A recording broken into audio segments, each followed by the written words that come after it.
Hello पिलामाने आज आम पढ़ा ओडिया व्याकरण। ओडिया व्याकरण कौन पढ़ा ना ध्वनि वर्ण वर्णमाला। यह प्राय सब कॉम्पिटिटिव ओडिया प्राय सब कॉम्पिटिटिव एग्जाम रे पड़ुछि तेणु ओडिया हमको निहाती जानिबा दरकार। तेणु ओडिया ग्रामर निहाती समस्त को जानिबा दरकार। सब एग्जाम रे प्राय 20 ରୁ 30 मार्क पाखापाखि ओडिया आसी होछि। तेणु ओडियाटा निहाती क्लियर हेबा दरकार। सेतिपई मु गोटे छोट प्रयास करुछि जे ओडिया ग्रामर बुझेवाई। जदि आपण को मो पढ़ा शैली भल लगे ताहले लाइक शेयर एंड सब्सक्राइब करदेवे। तो छाड़ चलते स्टार्ट करवा।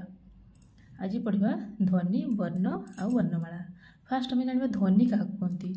ध्वनि कौन ना एक प्रकार शब्द आमे कौन सकाळ संध्या पर्यंत जो सब शब्द कहे से सब हूँ ध्वनि। कारण एक प्रकार शब्द सी कारण जहाँ भी आम कहे से हूँ ध्वनि। तापर आस भाषा। भाषा कौन ना भाव प्रकाशर माध्यम को भाषा कह जाए। जो शब्द गुड़िक आम कहले आम भाव आकार जो प्रकाश करवा सेटा हूँ भाषा। भाव प्रकाशर माध्यम को भाषा कह जाए। तापर आसला वर्ण। वर्ण क्या कहवा ध्वनि मानकर लिखित रूप को वर्ण कह जाए। जो ध्वनि गुड़िक आम कहले कारण ध्वनि हूँ शब्द से शब्द को जब आम लेखा से कौन हो वर्ण हो। तेणु ध्वनि मानकर लिखित रूप को आम कौन कहवा वर्ण कहवा। वर्णर अन्य नाम अक्षर। वर्ण को आ कौन कहीपर जब अक्षर भी पड़ी थो ध्वनि मानकर लिखित रूप को अक्षर कह। वर्णर अन्य नाम हूँ अक्षर है। तापर आसो वर्णमाला। वर्णमाला आम तो समस्ते ओडिया रे वर्णमाला अच्छी बोली जानते। 49 वर्णमाला आम ओडिया रे अच्छी सेटा तो समस्ते प्राय जानिछ। 49 वर्णमाला रही समुदाय वर्ण जी सब से 49 वर्ण रही से टोटाल वर्ण गुड़ी को वर्णमाला बोली कहुए। अ ठारू अनुसार विसर्ग चंद्रबिंदु अ ठारू अनुसार विसर्ग चंद्रबिंदु टोटाल 49 वर्ण। ये 49 वर्ण को वर्णमाला बोली कहुए। ओडिया भाषा आम जाने 49 वर्ण अच्छी किंतु 49 ध्वनि नहीं। वर्ण सीना 49 अच्छी किंतु ध्वनि 49 नहीं। तापर आम आस वर्णर विभागीकरण करवा। वर्ण को केमती भाग करवा। वर्ण को आम जाने वर्ण हूँ कौन दुई भाग विभक्त कराई। वर्ण को दुई भाग विभक्त कर स्वर वर्ण आ गोटे हूँ व्यंजन वर्ण। एटा तो आम जाने गोटे हूँ स्वर वर्ण आ गोटे हूँ व्यंजन वर्ण। स्वर वर्ण आम के 11टा अच्छी आ व्यंजन वर्ण अच्छी 38टा हूँ व्यंजन वर्ण अच्छी। स्वर वर्ण तो फास्ट आम पढ़ा स्वर वर्ण। स्वर वर्ण क्या कहुए जो वर्ण अन्य वर्णर बिना साहाय्य उच्चारित हुए ताहाको स्वर वर्ण कह जाए। कौन जो वर्ण अन्य वर्णर बिना साहाय्य उच्चारित हुए गोटे धर जो अ आम कहले अ से आउ कि वर्णर साहाय्य नहीं उच्चारित हो कि होनी। तेणु अ आ हर्षई दीर्घई हर्षौ दीर्घ रु ए ओई ओ ओ एतकी हूँ 11टी हूँ आम स्वर वर्ण। कारण एगुड़िक क्या साहाय्य न नहीं उच्चारित होती आपे आपे ही उच्चारित होती कहार साहाय्य आवश्यक करूना। स्वर वर्ण। स्वर वर्ण को आम केते भाग विभक्त कर। स्वर वर्ण को पुणी दुई भाग विभक्त कराई। गोटे हूँ हर्ष स्वर आ गोटे हूँ दीर्घ स्वर। हर्ष स्वर कौन हर्ष स्वर क्या कह जाए जो वर्ण उच्चारण पाई कम समय निए। जो वर्णटा आम बहुत कम समय उच्चारण करदे यथा ओटा सांगे सांगे उच्चारण होगा ओ हर्षई ई उ रु एक सांगे सांगे उच्चारित होगा हर्ष स्वर। जोटा जो वर्ण उच्चारण पाई बहुत कम समय निए सेटा हूँ हर्ष स्वर। हर्ष स्वर केतेटा हर्ष स्वर हूँ 4टा। कौन कौन ना ओ ई उ रु एटा मन रखियो अ ई उ रु। हर्ष स्वर पचार हर्ष स्वर केतोटी 4टी हर्ष स्वर कौन कौन ओ ई उ रु हर्ष स्वर। तापर आसो दीर्घ स्वर। दीर्घ स्वर कौन जो वर्ण उच्चारण पाई अधिक समय नुहे। जो वर्ण उच्चारण पाई अधिक समय नुहे सेटा हूँ दीर्घ स्वर। ह्रस्व स्वर पढ़ते जो कम समय निए एटा हूँ कौन अधिक समय निए मन रखापी सहज हम। जोटा कम समय निए सेटा हूँ हर्ष स्वर जोटा अधिक समय निए सेटा हूँ दीर्घ स्वर। है दीर्घ स्वर सेमती आ 4टा छाड़ देकी आउ जेटा रहा सेटा हूँ दीर्घ स्वर। आउ के 7टा रहा आ दीर्घई दीर्घ ए ओई ओ औ एटा हूँ कौन दीर्घ स्वर। तापर आम जान 11टी स्वर वर्ण मध्य 8टी स्वर ध्वनि रही। 11टी आम जान 11टी स्वर वर्ण रही। स्वर वर्ण सब 11टा जाक स्वर वर्ण से ध्वनि कि ध्वनि नुहे ता भर 11टा मध्य 8टी हूँ कौन रही स्वर ध्वनि रही। स्वर ध्वनि कौन कौन ओ आ ई उ ए ओई ओ औ এই 8টা হচ্ছে কোন স্বর ধ্বনি স্বর বর্ণ পড়লে 11টা স্বর ধ্বনি হচ্ছে 8টা মনে রাখিব স্বর ধ্বনি হচ্ছে 8টা স্বর বর্ণ হচ্ছে 11টা তারপরে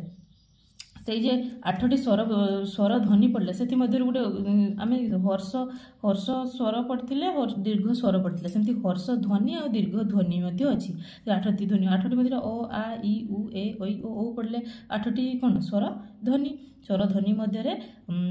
ସେଠି ମଧ୍ୟରେ 3ଟି ହେଉଛି ହର୍ଷ ସ୍ୱର ଧ୍ୱନି ଆଉ 4ଟି ହେଉଛି ଆଉ ହେଉଛି 5ଟି ହେଉଛି ଦୀର୍ଘ ସ୍ୱର ଧ୍ୱନି ତାହେଲେ ହର୍ଷ ସ୍ୱର ଆମେ ପଢ଼ିଥିଲେ କ'ଣ যেটা ଉଚ୍ଚାରଣ ପାଇଁ କମ୍ ସମୟ ଲାଗେ ସେଟା ହେଉଛି ହର୍ଷ ସ୍ୱର ତେଣୁ ସେ ହର୍ଷ ଧ୍ୱନି ବି ସେଇଆ যেটা କମ୍ ସମୟ ଲାଗେ ଉଚ୍ଚାରଣ ପାଇଁ ଓ ଇ ଉ ଏଟା ଉଚ୍ଚାରଣ ସମୟରେ ବହୁତ ଧୀରେ ଓ ଇ ଉ ବହୁତ କମ୍ ସମୟ ଲାଗୁଛୁ ସେମିତି ଦୀର୍ଘ ସ୍ୱର ଧ୍ୱନି ସେଟା ଉଚ୍ଚାରଣ ପାଇଁ ଅଧିକ ସମୟ ଲାଗେ ଯେତେ ଆ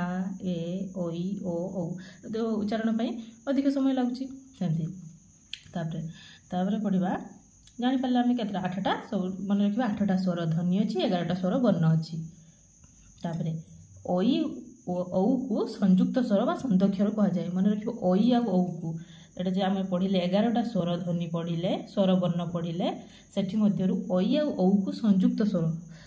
ସେଗୁଡ଼ା କାହା ସଂଯୋଗ ନେଇକି ଗଠିତ ହୁଏନି କିନ୍ତୁ ଐ ଆଉ ଔଟା ସଂଯୁକ୍ତ ସ୍ୱର ସେମାନେ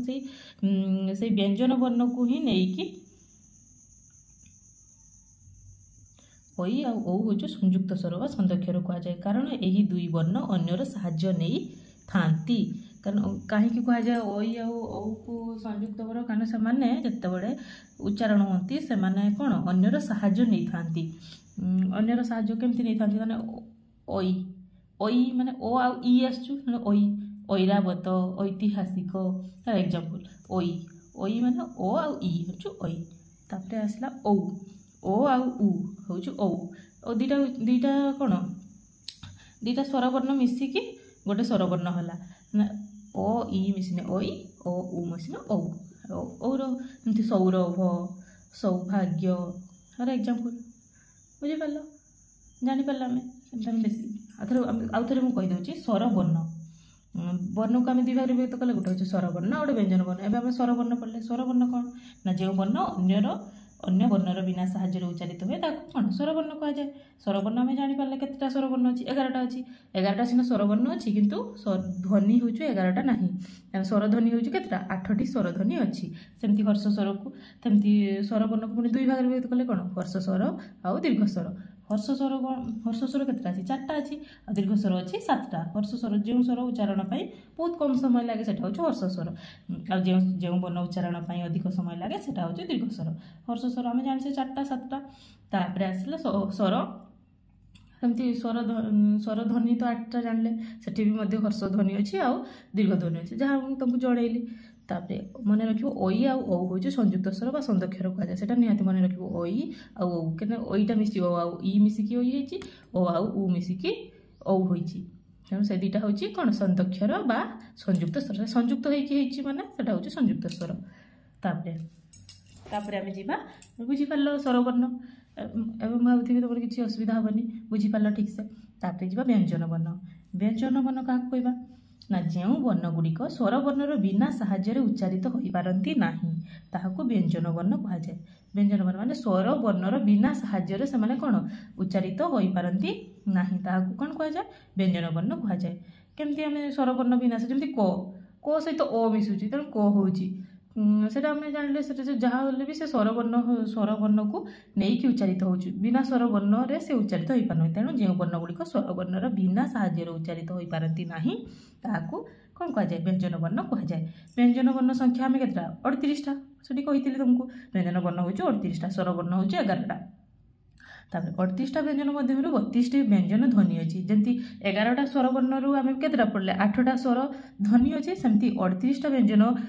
ବର୍ଣ୍ଣରୁ 32ଟି ହେଉଛି କ'ଣ ବ୍ୟଞ୍ଜନ ଧ୍ୱନି ରହିଛି କିନ୍ତୁ କ୍ଷୟ ହେଉଛି ଏକ ବ୍ୟଞ୍ଜନ ବର୍ଣ୍ଣ ନୁହେଁ କି ବ୍ୟଞ୍ଜନ ଧ୍ୱନି ନୁହେଁ କ୍ଷୟ ହେଉଛି ଏକ ଯୁକ୍ତାକ୍ଷର ମାନେ ରଖିବ କ୍ଷୟଟା ବ୍ୟଞ୍ଜନ ବର୍ଣ୍ଣ ନୁହେଁ କି ବ୍ୟଞ୍ଜନ ଧ୍ୱନି ନୁହେଁ କ୍ଷୟଟା ହେଉଛି ଏକ ଯୁକ୍ତାକ୍ଷର ଏଟା ମନେ ରଖିବ କ୍ଷୟ ହେଉଛି ଏକ ଯୁକ୍ତାକ୍ଷର ତାପରେ ଯେମିତି ବର୍ଣ୍ଣକୁ ବିଭାଗୀକରଣ କରିଥିଲେ ସେମିତି ବ୍ୟଞ୍ଜନ ବର୍ଣ୍ଣକୁ ବି व्यंजन वर्ण को भी वर्गीकरण करवा माने व्यंजन वर्ण को केते भाग विभक्त कराई दुई भाग विभक्त कराई गोटे हूँ वर्गीय व्यंजन आ गोटे हूँ अवर्गीय व्यंजन वर्गीय व्यंजन केते अच्छी 25 टी अच्छी आउ हूँ अवर्गीय व्यंजन हूँ 13 टी हम जाना केमती 25 केमती 13 अच्छी वर्गीय व्यंजन हूँ 25 टी अवर्गीय व्यंजन हूँ 13 टी वर्गीय व्यंजन आम जाना वर्ग व्यंजन केमती 25 टी अच्छी आम जाने क च ट त प कचट तप तार सठिक हूँ कचट तप केमती मैंने कर हूँ कंठ्य च हूँ तालव्य टर हूँ मूर्धन्य तर हूँ दंत्य पर हूँ अष्ट्य अष्ट्य वर्ण केमती मन रखा केमती मन क फास्ट क स्टार्ट हो कंठ्य लिखिदेव च छ ज छ निय च छ ज झ नियटा हूँ तालव्य वर्ण ट ठ ड ढ मूर्धन मूर्धन जोटा थी लास्ट से लिखिदेव मूर्धन्य वर्ण तेना मन रखापी सहज हम सेमती त थ द ध न देख न अच्छी लास्ट तेणु दंत्य लिखिदेव प फ ब भ म लास्टा हूँ कौन अष्ट्य वर्ण एमती मन रखिपार सहज फास्टा मन रख कौर स्टार्ट हो कंठ्य सेकेंडटा सेमती उ जाए चलीगला कंठ चटा से चटा मन रख तालव्य से तालू उच्चारणित हो कटा जमी क से पूरा कंठरू बाहर कंठ्य वर्ण सेमती च छ ज छ निय च च से तालू कौन जीवटा जाकि तालू लगुच तेणु से हूँ तालव्य वर्ण च छ ज छ निय तालव्य वर्ण ट ठ ड ढ मूर्धन ट ठ ड ढ मूर्धा माने पूरा मूर्धन्य वर्ण से हूँ मूर्धन्य वर्ण ट ठ ड ढ मूर्धन जो मन रख ण जो मूर्धन जो लास्ट थी से हूँ मूर्धन्य वर्ण है त थ द ध न नटा हूँ न लास्ट अच्छे दंत्य न रु मन रखिपार दंत्य वर्ण प फ ब भ म हूँ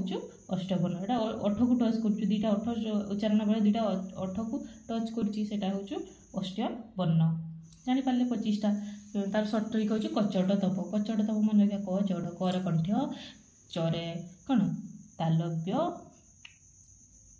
कच टरे हूँ मूर्धन्य तरे हूँ दंत्य पर हूँ अष्ट मन रखिपारे कचट तप तापर नेक्स्ट जीवा नेक्स्ट कौन जीवा फास्ट जाणीगले वर्गीय व्यंजन केमती अवर्गीय व्यंजन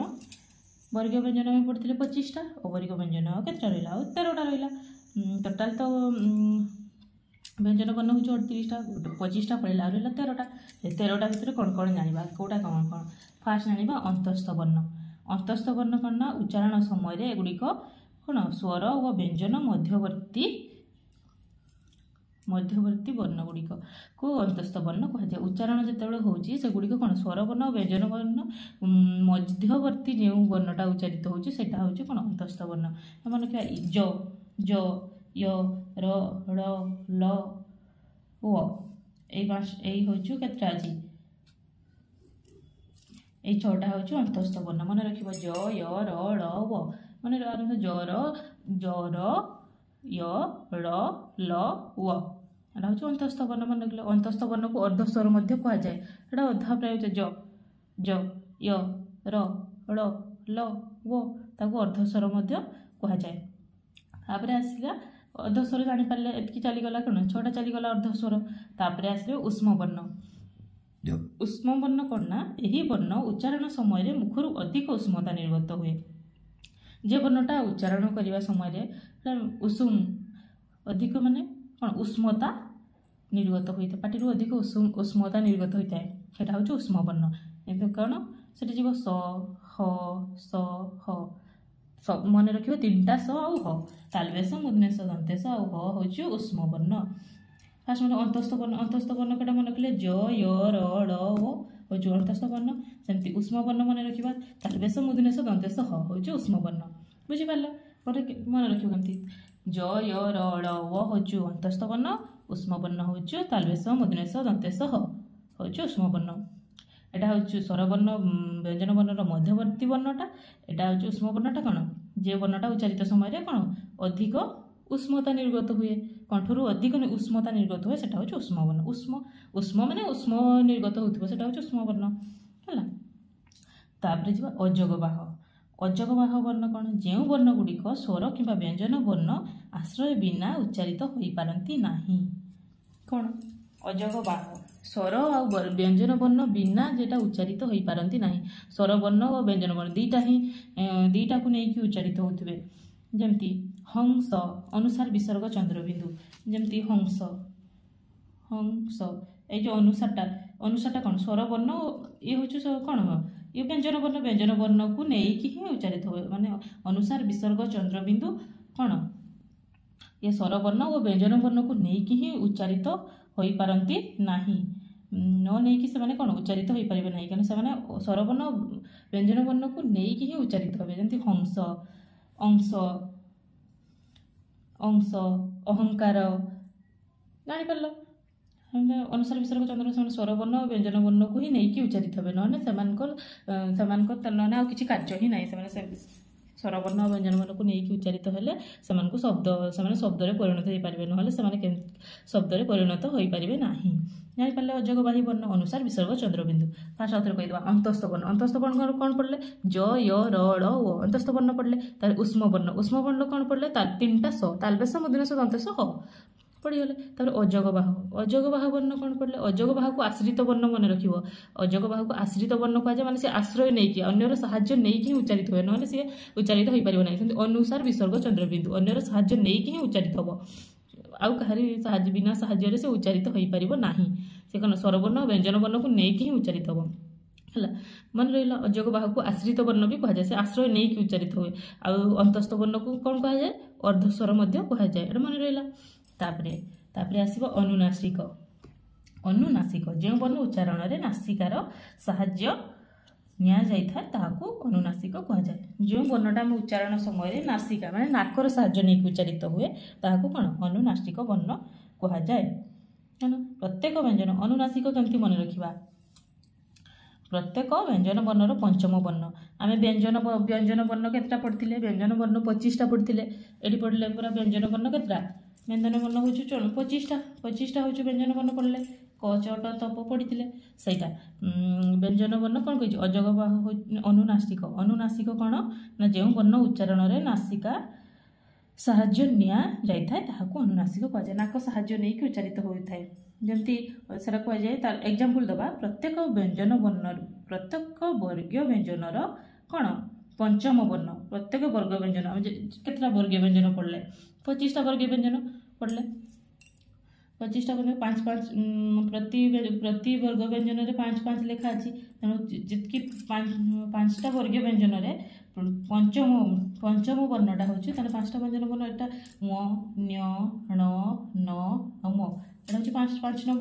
5 नंबर वर्ण तेणु 5 नंबर वर्णटा को कौन कह अनुनासिक आटा नाक साहाय्य नहीं उच्चारित होता है नाकर साहाय्य नहीं उच्चारित होता है पढ़ले कौन से देखा जानले न टा उच्चारण कले नाकर साहाय्य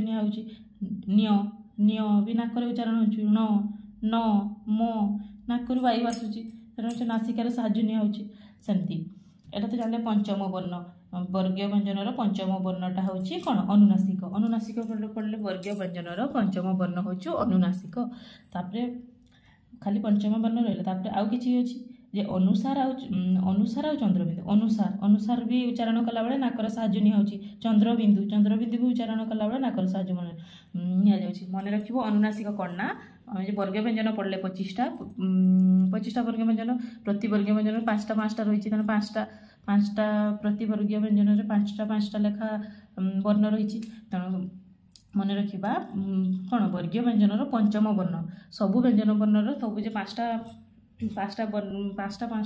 रही कौन वर्गीय व्यंजन वर्ण रही शेष माने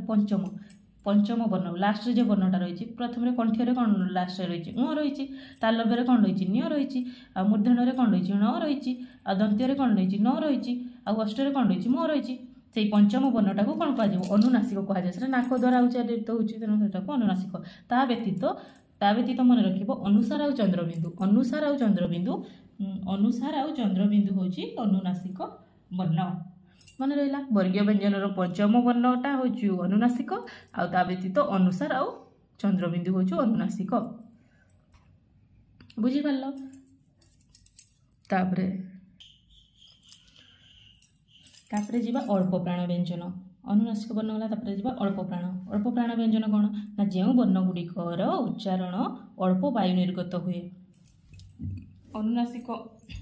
अनुनासिकता नासिकार पड़े नासिकार साहाय्य नहीं होता है। एटा अल्प प्राण माने कौन जो वर्ण उच्चारण रे अल्प वायु निर्गत हुए, जो वर्णटा आम उच्चारण कला बहुत कम वायु निर्गत होता है, उच्चारण बेले बहुत कम वायु निर्गत होता है, ताको कौन कहती व्यंजन अल्प प्राण व्यंजन बोली कहुए। मन रही जो वर्ण गुड़िकर उच्चारण रे अल्प वायु निर्गत हुए से अल्प प्राण व्यंजन कहुए। उच्चारण कला बहुत कम वायु निर्गत हुए, सेटा हूँ अल्प प्राण। तार एग्जांपल कौन नवा, प्रत्येक व्यंजन वर्णर प्रथम तृतीय और पंचम आम व्यंजन पढ़ी 25टा व्यंजन वर्ण। ये प्रत्येक व्यंजन वर्ण प्रत्येक केतटा 5टा व्यंजन वर्ण अच्छी, कंठ्य तालव्य मूर्धन्य दंत्य अष्ट 5टा व्यंजन वर्ण अच्छी। 5टा व्यंजन वर्णर कौन कही वर्गीय प्रत्येक व्यंजन वर्णर प्रथम प्रथम कौन रहा प्रथम क प्रथम तृतीय और पंचम, प्रथम तृतीय और पंचम मन रखा। अल्प प्राण कौन ना आम जो वर्गीय व्यंजन नहीं प्रत्येक वर्गीय व्यंजन प्रथम तृतीय और पंचम वर्ण हूँ कौन प्रथम तृतीय पंचम वर्ण। प्रथम कौन फास्ट कंठ्य वर्ण रे कौन क ग उ हूँ प्रथम वर्ण। तापर सेकेंड रे कौन तालव्य वर्ण च ज न्य तालव्य वर्ण। तापर ट ड मूर्धन्य एटा हूँ कौन मूर्धन्य वर्ण। त द न हूँ कौन दंत्य वर्ण। प ब म एटा हूँ कौन अष्ट वर्ण। पढ़ी ये वर्णगा पढ़ी कौन वर्गीय व्यंजन पढ़ी 5टा सेटार हूँ प्रथम तृतीय और पंचम मन रखा। अल्प प्राण कौन ना जो वर्गीय व्यंजन प्रत्येक वर्गीय व्यंजन प्रथम प्रथम तृतीय और पंचम पंचम वर्ण को कौन कहुए अल्प प्राण व्यंजन बोली कहुए। मन रहा अल्प प्राण जेटा कौन अल्प प्राण क्या कहुए उच्चारण समय अल्प वायु जेटा निर्गत हुए सेटा हूँ अल्प प्राण। तार एग्जांपल कौन जे प्रत्येक वर्ग व्यंजन कौन प्रथम तृतीय और पंचम सेटा हूँ कौन प्रथम तृतीय और पंचम हूँ अल्प प्राण व्यंजन ताको अल्प प्राण व्यंजन कहुए। से गुड़ी आ व्यतीत भी रही ज र ड़ व ता व्यतीत कौन रही ज र ड़ व सेगुड़ा भी कौन कहुए अल्प प्राण व्यंजन कहुए। बुझीपारे अल्प प्राण जेटा उच्चारण समय अल्प वायु निर्गत हुए सेटा अल्प प्राण। अल्प प्राणर एग्जांपल पचारि कौटा अल्प प्राण ना आम वर्गीय व्यंजन पढ़ीचे वर्गीय व्यंजन प्रथम तृतीय पंचम मन रखिए प्रथम तृतीय पंचम जे वर्णगा अच्छी से हूँ कौन अल्प प्राण वर्ण। ता व्यतीत मन रख ज र ड़ व आउ 4टा मन रख ज र ड़ व मन रहीगला अल्प प्राण। तापर आसब महाप्राण महाप्राण व्यंजन अल्प प्राण जेटा अल्प वायु उच्चारित होला जेटा महाप्राण गोटा कौन जो वर्ण गुड़िकर उच्चारण रे अधिक वायु निर्गत हुए सेटा कम वायु निर्गत होता अल्प प्राण रे एटार महाप्राण माने अधिक महा माने अधिक तेणु जो वर्ण गुड़िक उच्चारण रे अधिक वायु निर्गत हुए सेटा हूँ कौन महाप्राण व्यंजन ताकू महाप्राण व्यंजन बोली कहुए। एटार सेमती एग्जांपल देखिबा कौन अच्छी प्रत्येक व्यंजन वर्णर द्वितीय चतुर्थ वर्ण को महाप्राण व्यंजन कहुए। प्रत्येक व्यंजन वर्णर कौन ये पढ़ले व्यंजन वर्ण प्रत्येक वर्गीय व्यंजन पढ़ले वर्गीय व्यंजन कौन वर्गीय व्यंजन प्रथम द्वितीय और चतुर्थ द्वितीय चतुर्थ आम कौन प्रथम तृतीय पंचम पढ़ीगले अल्प प्राण पढ़ले प्रथम तृतीय पंचम पढ़ी प्रथम तृतीय पंचम पढ़ले अल्प प्राण पढ़ले तापर महाप्राण आसब आ कौन रहा द्वितीय और चतुर्थ द्वितीय और चतुर्थटा हूँ महाप्राण। द्वितीय हूँ कंठ्य कौन ख आउ घ कंठ्य पर कौन आसब तालव्य आसब तालव्य छ झ तापर मूर्धन्य ठ आउ ढ तापर आसब मूर्धन्य पर दंत्य थ आउ ध तापर आसब अष्ट अष्ट फ आउ फ मन रख कौन वर्गीय व्यंजन प्रत्येक वर्गीय व्यंजन कौन द्वितीय और चतुर्थ द्वितीय और चतुर्थ। अल्प प्राणर पढ़ले कौन पढ़ले अल्प प्राणर पढ़ले प्रथम तृतीय पंचम पढ़ले अल्प प्राण महाप्राण मन रख द्वितीय चतुर्थ द्वितीय और चतुर्थ रहा महाप्राण एटा 3टा चलीगला और केतटा रहा 2टा रहा द्वितीय चतुर्थ सेमती मन रखिपार अल्प प्राण हूँ प्रथम तृतीय पंचम महाप्राण हूँ द्वितीय और चतुर्थ मन रहा। ता व्यतीत आ मन रख एक्सट्रा वर्ड गा अच्छी एक्सट्रा वर्ण गा अच्छी तालबेश मुदनेश दंतेश ह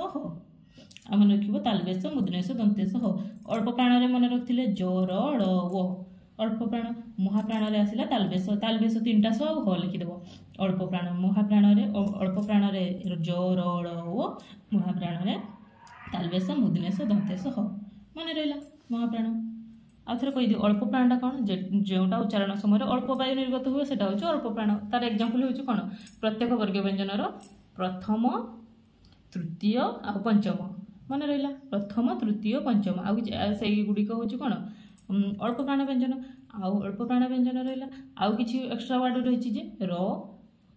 ज र ड़ ओ आ चार्टा मन रखिए ज र ड़ ओ हूँ अल्प प्राण महाप्राण कौन ना 3टा स मन रखिए महाप्राण हूँ तालबेश मुद्नेश दंतेश ह मन रहा आ वर्ग व्यंजन द्वितीय आउ कौन द्वितीय आउ चतुर्थ मन रहा तापर आसो अघस और सघस अल्प प्राण महाप्राण गला तापर आसो अघस और सघस अघस कौन जाना जो वर्णगुड़िकर उच्चारण में स्वरतंत्री कंपित हो न था सेगुड़ी अघस अघस व्यंजन कहुए कौन ना जो वर्णगुड़िक उच्चारण में स्वरतंत्री कंपित हो न था स्वरतंत्री कंपन गोटे गोटे वार्ड उच्चारण कले स्वरतंत्री कंपन है बेले शुणा जाए तेणु जो वर्णगुड़िक उच्चारण समय स्वरतंत्री कंपित हो न था सेटा हूँ कौन अघस वर्ण सेटा कौन मन रखा अघस वर्ण प्रत्येक वर्ग व्यंजनर प्रथम और द्वितीय वर्ण अघस प्रत्येक व्यंजन वर्णर प्रथम और द्वितीय व्यंजन वर्ण आम पढ़ले कहीं पढ़ले व्यंजन वर्ण व्यंजन वर्ण प्रथम और द्वितीय मन रखियो प्रत्येक व्यंजन वर्णर कौन प्रथम और द्वितीय वर्ण हूँ अघस वर्ण अघस व्यंजन मन रहा प्रथम फास्ट हूँ कंठियर क ख रहा कंठिया पर कौन आसो तालव्य तालव्यर च छ रहा तालव्य पर कौन आसो मूर्धन्य मूर्धन्य ट ठ रहा मूर्धन्य पर आसो दंत्य दंत्य त थ रहा तापर आसो कौन अष्ट अष्ट प फ मन रहा अघस कौन प्रथम द्वितीय वर्ण रहा आउ ता व्यतीत तालबेश मुद्नेश दंतेश आ पूर्व आम पढ़ी कौन महाप्राण पढ़ी महाप्राण थिला कौन तालबेश मुद्नेश दंतेश थिला किंतु ह थिला महाप्राण रे किंतु मन रखिबो अघस रे तालबेश मुद्नेश दंतेश केवल ए 4टा एक्स्ट्रा मन रखिबो आ एटा तो वर्ग व्यंजन प्रथम द्वितीय मन रखिलो आ तालबेश मुद्नेश दंतेश मन रखिबो सेटा मन रखिबो महाप्राण रे तालबेश मुद्नेश दंतेश ह रहउची एटा केवल तालबेश मुद्नेश दंतेश 3टा एठी 3टा रहउची एठी 4टा रहउची हैला तापरे आसो सघस अघस पढ़ले सघस सघस क्या कहुए सघस व्यंजन सघस जो वर्ण उच्चारण रे स्वरतंत्री कंपित हो थाए अघस पढ़ले जो स्वरवर्णर उच्चारण जो वर्णर उच्चारण रे कौन स्वरतंत्री कंपित हो न था पढ़ी कौन अघस सघसटा हूँ जो स्वरतंत्री कंपित होता है कौन सघस कहुए तो एक्जाम्पल प्रत्येक व्यंजन वर्णर तृतीय चतुर्थ पंचम सेटा पढ़ी कौन अघस पढ़ी प्रथम द्वितीय पढ़ी आउ नेक्स्ट कौन रहा तृतीय चतुर्थ पंचम हूँ सघस फास्ट हूँ कंठियर ग घ उ कंठिय तापर तालव्य ज छ नि तालव्य तापर कौन आसला तालव्य पर मूर्धन्य मूर्धन्य ड ढ मूर्धन्य मूर्धन्य तापर द ध न दंत्य तापर ब भ म हूँ अष्ट्य मन कि प्रत्येक व्यंजन वर्णर तृतीय चतुर्थ पंचम सेठी मन रखिले कौन अघस मन रखिले कौन मन रखिले अघस पर मन रखिले अघस हूँ प्रथम द्वितीय रहा प्रत्येक वर्ग व्यंजन प्रथम द्वितीय रहा सघस रहा तृतीय चतुर्थ पंचम मन रहा तृतीय चतुर्थ पंचम तापर आउ कि एक्सट्रा रही ज र ड़ व जेटा आम पढ़ी कौन अल्प प्राण महाप्राण पढ़ी जो अल्प प्राण पढ़ी कौन ज र ड़ व ये पढ़ी परा कौन पढ़ी ये ज र ड़ व अल्प प्राण से एक्सट्रा वर्डटा से हूँ सघस ज र ड़ व हूँ सघस अघस पढ़ी 3टा स अघस 3टा स पढ़ी तालबेश मुद्नेश दंतेश अघस पढ़ले आउ महाप्राण पढ़ले तालबेश मुद्नेश दंतेश आउ कौन ह तालबेश मुद्नेश दंतेश ह मन रहा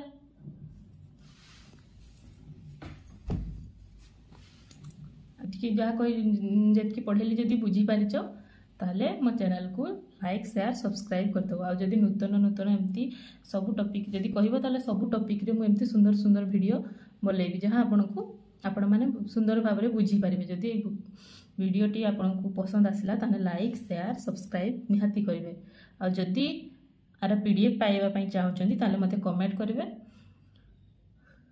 आउ आर जदि किछि MCQ करिया पई चाहउछंती ताले मते कमेंट बॉक्स रे जणाई देबे। रहउछि धन्यवाद।